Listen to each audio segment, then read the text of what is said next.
Compassion is not about the other person. I mean, you're displaying empathy and compassion, and they are the beneficiary of that experience.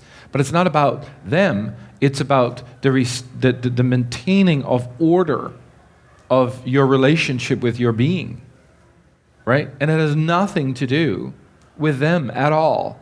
Yes, you're being sympathetic. Yes, you're being compassionate. I mean, does the Dalai Lama remember every person he was compassionate, empathetic towards? I don't think so. Do you think he's got a list going? I don't think so. So is it an external,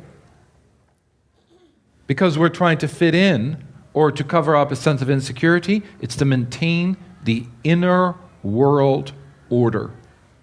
The universe lies within me, and these virtues allows me to keep the entire universe and balance of my inner planets balanced. It gives me access to everything and every wisdom and every knowledge that I have access to.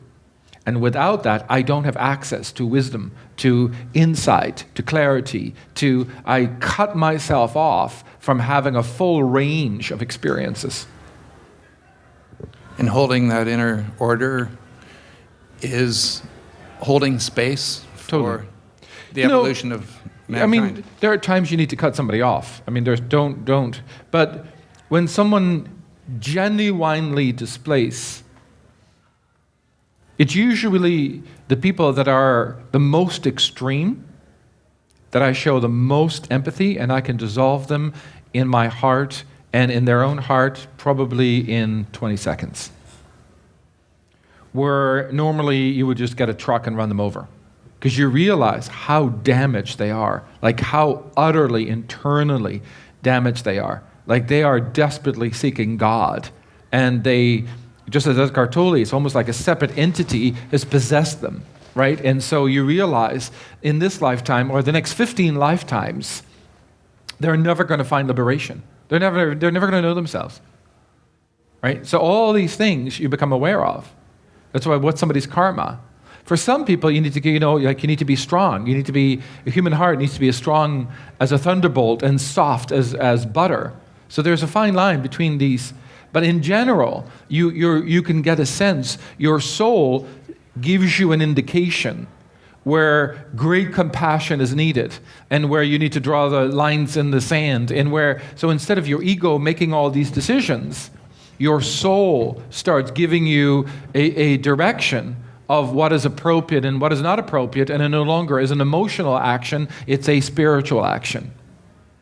And for me, the humility part of empathy is, I think, the belief that this damaged person could be 5 seconds from enlightenment. Right.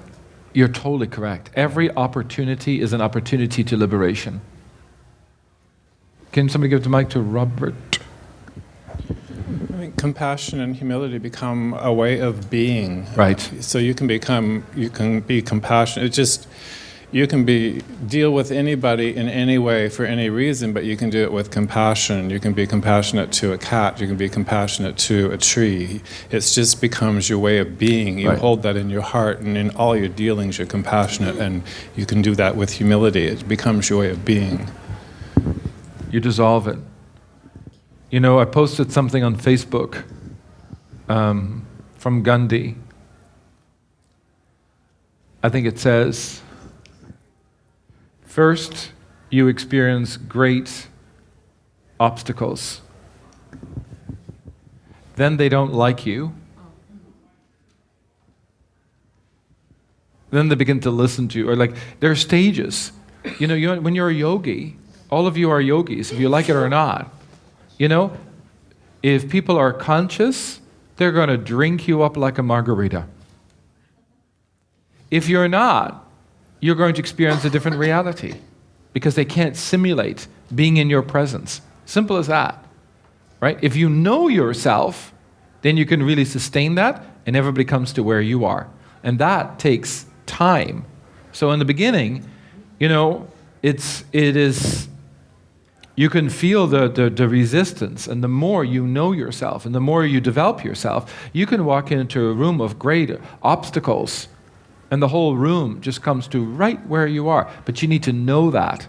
You got to get a sense of your virtues, of your qualities as a human being, nothing to do with the ego. And the whole room goes, oh, okay. And there's a transcendence.